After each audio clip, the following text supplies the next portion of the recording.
Heart beat scan ఒక్క second లోనే world class 640 slide CT scan ఇప్పుడు మీ విస్టా ఇమేజింగ్ బంజారా హిల్స్ లో. ఓ మీరా, ఏంటండి? మీ వారు వచ్చారో లేదనని చూడటానికి వచ్చాను. ఇప్పుడే వచ్చారు. సంతోషం. ఉంటానండి. మంచిదండి. అర్చన, హోమ్ మినిస్టర్ గారు వచ్చారు.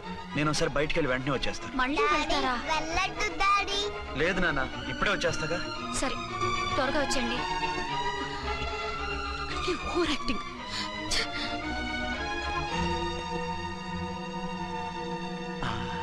అమ్మయ్యా, నువ్వు సమయానికి వచ్చి డోర్ కొట్టావు. లేకపోతే ఆవిడతో సంసారం మొదలెట్టేవారా? చిచి, నేను ఎటువంటి వాడినా నీకు తెలీదా? చాలండి మీ నాటకాలు. బాబుకి బాబులు యాక్ట్ చేసి రమ్మంటే దానికి మొగుళ్ళు యాక్ట్ చేసి వస్తారా? అంటే బాబుకు అనుమానం రాకుండా ఉండాలని. ఏ దాన్ని వాటేసుకుని ముద్ర పెడితే గాని వాడు నమ్మనన్నాడా? బిడ్డ తల్లిని కూడా చూడకుండా సొంత దొరికిందని గుండెలకు హత్తుకుని చిచిచి మగబుద్ధి పోల్చుకున్నారు కాదు. అదే మన శోభన ఉంటే ఇలాంటి టెంప్టింగ్ ఉండేవి కావు కదా. కాదు, నన్ను ముట్టుకోకండి. వెళ్ళి డెటాల్తో శుభ్రంగా స్నానం చేసి రండి. అలాగే. అసలు ఈయన నమ్మి పంపడం నాది బుద్ధితో.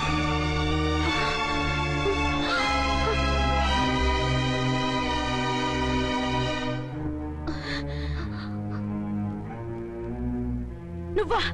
నువ్వే వేషాలు ఎందుకు వచ్చావు? నన్నెందుకు మోసం చేశావు? సారీ, నిన్ను మోసం చేసిన వీడి కాదు, వారు. మా ఆయన ఎక్కడా? బైబిల్ మొత్తం చదివి ఏ సుప్రీం ఎవరని అడుగుతా వింటమ్మా. ఎంతకాలం నీకో మొగుడు ఉన్నారనుకుని తెగ మురిసిపోయారు. కానీ మీరు కట్టుకున్నది పంచుకున్నది ఒకే ఒక మొగుణ్ణి, వారే వీరు.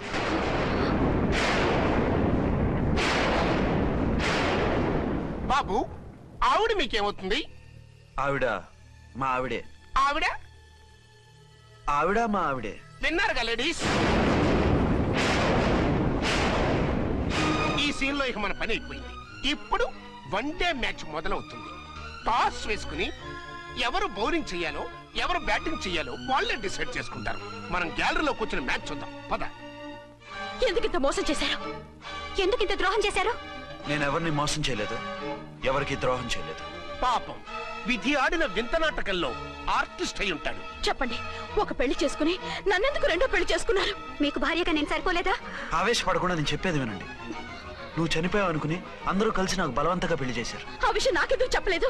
పెళ్ళయిందంటే నేను చేసుకోనా, చీకొడతానా? నిజం దాచి పెళ్లి చేశారని నాకు మన పెళ్ళైన తర్వాత తెలిసింది. అప్పుడైనా మీరు చెప్పాలిగా, ఎందుకు చెప్పలేదు? చెప్తే నువ్వు మిమ్మల్ని వదిలేస్తానని భయపడి చెప్పలేదా? నన్ను వాడుకునే ఛాన్స్ మిస్ అవుతుందని చెప్పలేదు. Don't talk రబేష్. కొంతకాలం ఆగి చెప్తే చచ్చినట్టు పడుంటారు. ఎంచక్క ఇద్దరితోనూ సంసారం చేయొచ్చని ఆశపడ్డారా? అది కాదు అర్చన, నువ్వైనా నన్ను అర్థం చేసుకో. చచ్చిపోయాననుకుని తను చేసుకున్నారు అంటే మీ మనసులో నాకు స్థానం లేదు, నా మీద మీకు ప్రేమ లేదు. అదే మాట అర్చన. ఎస్, నా మీద ప్రేమే ఉంటే పెళ్లి చేసుకుందామనే ఆలోచన మీకు వచ్చి ఉండేది కాదు. మరో పెళ్లి చేసుకోరు. నేను చెప్పేది విను. నన్ను ముట్టుకోకండి. ఏ రోజైతే తన మెళ్ళో తాళి కట్టారో ఆ రోజే మన బంధం తెగిపోయింది. ఆ రోజే మీ అర్చన నిజంగా చచ్చిపోయింది. ఉండండి, తనతోనే ఉండండి, తన్నే భార్యం చేసుకోండి. నాకు కావాల్సింది శీల చెడిన మగాడు కాదు, శీల ఉన్న మొగుడు. Out out. బంగారం లాంటి మా సిఐ గారి కాపురాల్ని నాశనం చేశారు. వచ్చే సినిమాలో హీరోగా పుట్టి మీ ఇద్దరి అంతు చూస్తాను. మాట్లాడుకో, నీకు మాట్లాడే అర్హత లేదు. నేను నీ తల్లినే. కూతురి మొగుడికి రెండో పెళ్లి చేసిన నువ్వు తల్లివా? నాకు సవితని తెచ్చిపెట్టిన నువ్వు తల్లివా? తల్లివైతే నీ అల్లుడికి మళ్ళీ పెళ్లి చేశావు? నువ్వు చచ్చావని అతను కుమిలిపోతుంటే చస్తాడేమని భయపడి పెళ్లి చేశానే. ఏం తప్ప? ఖచ్చితంగా తప్పే. నాకే కన్నొక్కరా కాలొక్కరా, నాలో ఏ లాభం ఉందని, ఏం తక్కువ అని రెండో పెళ్లి వాడికి రెండో పెళ్ళంగా పడి ఉండాలి. అంటే జీవితాంతం మొగుడు లేకుండా బతుకుతావా? మొగతోడు లేకుండా ఉంటావా? ఏ మొగుడు లేకుండా బ్రతకలేనా? ఆడదానికైనా మొగుడు అవసరం, మగాడికి పెళ్ళ అవసరం లేదా? నేను ఇంకో మొగాడిని చేసుకుంటే అతను సహిస్తాడా, భరిస్తాడా? మగాడికి ఆడదానికి పూలిగేట్. మగాడికి ఏమైనా కొబ్బలు ఉన్నాయా? స్పెషల్ గా పైన ఊరి పడ్డాడా? వాళ్ళు తినే ఉప్పు కారమే మేము తింటున్నాం. వాళ్ళ ఒంట్లో రక్తమే మా ఒంట్లోనే ప్రవహిస్తుంది. అది కాదమ్మా, మొగుడిని వదిలేసిన ఆడదాన్ని నీచంగా చూస్తారు, చులకన చేస్తారు. పెళ్ళాన్ని వదిలేసిన మొగుడిని గౌరవించి హారతలు పడతారా? అతను నిన్ను వదిలేయాలనుకోవడం లేదు, నిన్నే కావాలనుకుంటున్నాడు. అతను కావాలనుకుంటున్నది భార్యని కాదు, ఆడదాన్ని. అంటే దూరం చేసుకుంటావా? లేకపోతే దగ్గరే ఆత్మాభిమానం చంపుకొని కాపురం చేయమంటావా? 3 ముళ్ళు 7 అడుగులు 4 గోడలు, ఇవే ఆడదానికి హద్దులని పడుండమంటావా? దాని పక్కనో రాత్రి నా పక్కనో రాత్రి పడుకునే మనిషిని నా మొగుడని అనుకోమంటావా? నేను సతినా, సవతినా, లేక సానినా? ఏ అర్థం చెప్పుకొని ఏ హోదాతో అతనితో ఉండమంటావు? పరాయి ఆడదానికి దక్కినవాడు నా మొగుడు కాదు. అంటే ఏమిటావు? ఆ మొగుడిని వద్దనుకుంటాను, విడాకులు తీసుకుంటాను.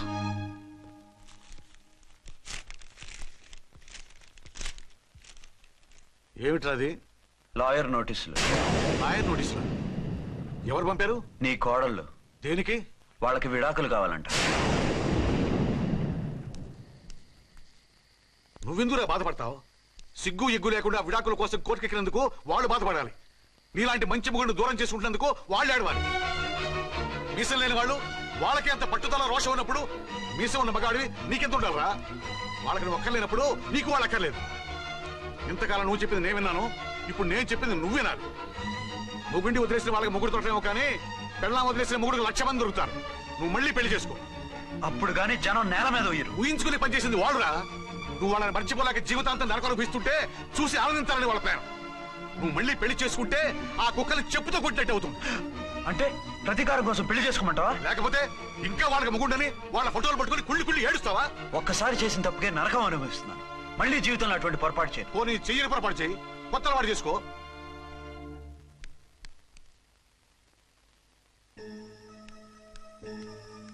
ఇదిగో నాలాగా తాగుడు అలవాటు చేసుకో. బాధల్ని బాధ్యతల్ని మర్చిపో. పెళ్ళాలు వదిలేసిన మొగుడని అవమానం పడే కంటే గౌరవంగా తాగుబోతు అనిపించుకో. అలాగే తండ్రిగా ఆనందిస్తాను. తీసుకో.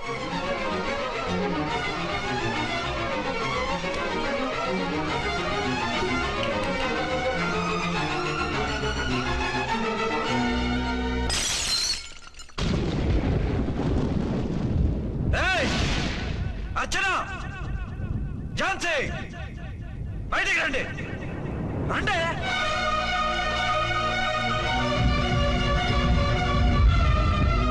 भाई और बहनों, देखो, ये मेरा फर्स्ट पत्नी है. ఇది నా సెకండ్ పత్ని.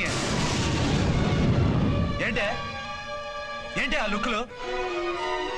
తాగొచ్చానా? నేను తాగలేదే, మీరే తాగించారు.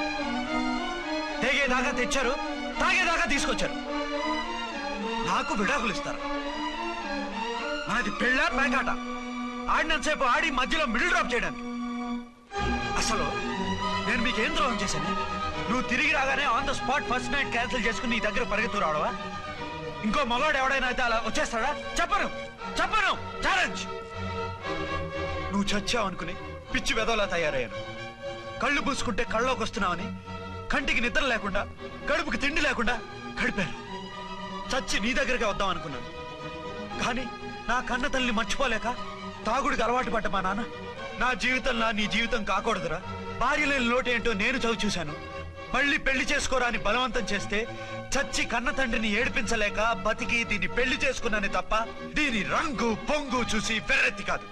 అది నేరమా, పాపమా? ఏవే ఈ ఏటి మేటి సౌత్ ఇండియన్ పతివ్రత, నీ సంగతి అంటే సెకండ్ హ్యాండ్ మొగుడు దొరికాడండి షేక్ అయిపోతున్నావా?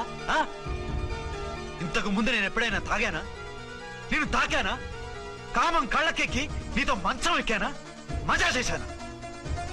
పెళ్ళైన తర్వాత కూడా నిన్ను పతివ్రతలా బతకనిచ్చాను కదే. నేనే దుర్మార్గుడిని అయితే, ఆడదాన్ని అవసరంతో ఏడ్చేవాడిని అయితే ఎప్పుడో ఎప్పుడో నిన్ను చెడిపోయేదాకా చెడగొట్టేవాడిని. కానీ ఎందుకు అలా చేయలేదు? ఎందుకు నీ తప్పలేదు? భార్యగా అర్చన నాలో బతికుంది కాబట్టి. నిజం చెప్పలేదు నిజం చెప్పలేదు అని చెప్పుకోవచ్చిన మేకలా గించుకుంటున్నావు. ఎందుకు చెప్పలేదో తెలుసా? నా కూతుర్ని ఎవరు చేసుకోవడం లేదు, రెండో పెళ్ళంటే వద్దంటుంది అని మా బాబు దగ్గరకు వచ్చి ఏడిస్తే నాకు అబద్ధం చెప్పి నీకు తాళి కట్టించారే. 20 ఏళ్లుగా కనీ పెంచిన నీ అబ్బే నీకు నిజం చెప్పినప్పుడు నేనెందుకు చెప్పాలి? అది బతికొచ్చిన తర్వాత మా వాళ్ళు నీకు నిజం చెప్పలేదని తెలిసింది. అప్పుడు నాకు ఇదివరకే పెళ్ళయింది, చచ్చింది అనుకున్న నా పెళ్ళం తిరిగి వచ్చిందని నీకు చెప్తే గుండె పగిలి చస్తావని నీకు చెప్పలేదే. నువ్వంటే నా ఆల్ ఇండియా పతివ్రత 9 నెలలు లంకలో ఉండొచ్చిన సీతని అగ్ని ప్రవేశం చేయమన్నాడా రాముడు? ఎవడో వెదవ కూత కూర్చోండి కడుపుతో ఉన్న తన పెళ్ళాన్ని అడవిలోకి పంపించాడు, అదే రాముడు, నీ ఫేవరెట్ గాడ్. నువ్వు అడ్రస్ లేకుండా 25 నెలలు ఎక్కడికో పోతే ఎక్కడున్నావు, ఏం చేశావు, ఎవరితో ఉన్నావు అని అడిగానా? లేదు. అనుమానించానా? లేదు. భార్య అంటే ప్రేమ, భార్య అంటే నమ్మకం. భార్య అంటే విశ్వాసం. ఆ రాముడి గ్రేట, నీ మొగుడు గ్రేట? చెప్పవే, చెప్పు. ఆ రాముడిని దేవుణ్ణి చేసి గుళ్ళో కూర్చోబెడితే నన్ను రాయించేసి రోడ్డు మీదకి విసిరేస్తావా? పేరుకు పెళ్ళానివే గాని నిన్ను అమ్మకన్నా ఎక్కువగా ప్రేమించానే. నువ్వు కనీసం ఆ బిడ్డకిచ్చే విలువ కూడా ఇవ్వలేదు కదే తల్లి. ఇద్దరు భార్యలకి న్యాయం ఎలా చేయాలో తెలియక కుమిలిపోయా. మీ ఇద్దరికి నిజం తెలిస్తే ఏమైపోతారో అని భయపడ్డాను. మీ కంట్లో నీళ్లు రాకూడదని మీరిద్దరు ఏడాల్సిన ఏడుపు నేనేడ్చానే. ఇంత చేస్తే మీరు నాకు విడాకులు ఇస్తారా? అసలు మీరిద్దరు పొజిషన్లోకి రండి, రండి. నన్ను వద్దని మీరిద్దరు వదిలేస్తే వచ్చి మీ కాళ్ళ మీద పడతారనుకున్నారా? నెవర్. అవును, నన్ను వద్దనుకున్నప్పుడు నేను కట్టిన మంగళసూత్రాలు మాత్రం ఎందుకు? సేఫ్టీగా వాటిని అలాగే ఉంచుకుని మాజీ భార్యలుగా హ్యాపీగా బతుకుదాం అనుకుంటున్నారా? నో, మీకు ఆ ఛాన్స్ ఇవ్వను. తాళి ఉన్న పెళ్ళాలుగా కాదు, తాళి తెగిన భార్యల్లా, మొగుడు చచ్చిన విధవల్లా మీరు తెల్ల చీరలు కట్టుకునేట్టు చేస్తాను. విడాకులు ఇవ్వకుండా మిమ్మల్ని విడోలు చేస్తాను. జీవితాంతం కుళ్ళి కుళ్ళి కుళ్ళి ఏడ్చేలా చేస్తాను. బాయ్. ఆగండి. ఏ, నేను చావడం కూడా నీకు ఇష్టం లేదా? మీరు బతకాలి, నిండు నూరేళ్లు సుఖంగా జీవించాలి. మీ మీద ప్రేమ లేక కాదు, మీరంటే ఏంటో తెలియక కాదు. నా వల్ల మీకు ఝాన్సీకి అన్యాయం జరగకూడదని నేను మిమ్మల్ని అనుమానించాను, అవమానించాను. మీకు దూరం కావాలనుకున్నాను, విడాకులు కోరుకున్నాను. నేను మీకు భార్యనయ్యాను, మీ బిడ్డకు తల్లినయ్యాను. కొంతైనా మీతో జీవితాన్ని తృప్తిగా అనుభవించాను. కానీ ఝాన్సీ ఒక్క పసుపు తాడు తప్ప భార్యగా ఏమీ పొందలేదు. భార్యగా మీ జీవితంలో తనకి చోటివ్వండి. లేదక్క, అలా చేస్తే నువ్వు భర్తనే కాదు, బాబుకి తండ్రిని కూడా దూరం చేసిన దానివి అవుతావు. ఆయన మనస్ఫూర్తిగా ఇష్టపడి చేసుకుంది నిన్ను, ప్రేమించింది నిన్ను. ఆయన మనసులో నీకు తప్ప నాకు స్థానం లేదు. నువ్వు బలవంతంగా నన్ను భార్యని చేసినా మనిషిని సొంతం చేసుకోగలను గాని మనసుని పంచుకోలేను. ఆ భార్య స్థానం ఎప్పటికీ నీదే. ఒకరి మీద ఒకరు ఇంత ప్రేమను పెట్టుకొని ఒకరి గురించి ఒకరు ఆలోచించి మీ జీవితాలని పాడు చేసుకోకండి. అక్క చెల్లెళ్ళలాగా కలిసిమెలిసి అతను సుఖపెట్టి మీరు సుఖంగా ఉండండి. క్షమించండి, నాకు భార్య అచ్చనే కానీ ఝాన్సీ కాలేదు. అవునాన్న, ఆయన ఎప్పటికీ శ్రీరామచంద్రుడిలాగానే ఉండాలి. ఆ రాముడికి సీత ఒక్కటే, ఆ సీత అక్కే. మరి నీ బతుకు? నేను మళ్ళీ పెళ్లి చేసుకుంటాను. నా గురించి ఆలోచించకుండా మీరిద్దరూ సుఖంగా సంతోషంగా ఉండండి. ఈ రోజు నుంచి ఆవిడే మీ ఆవిడ.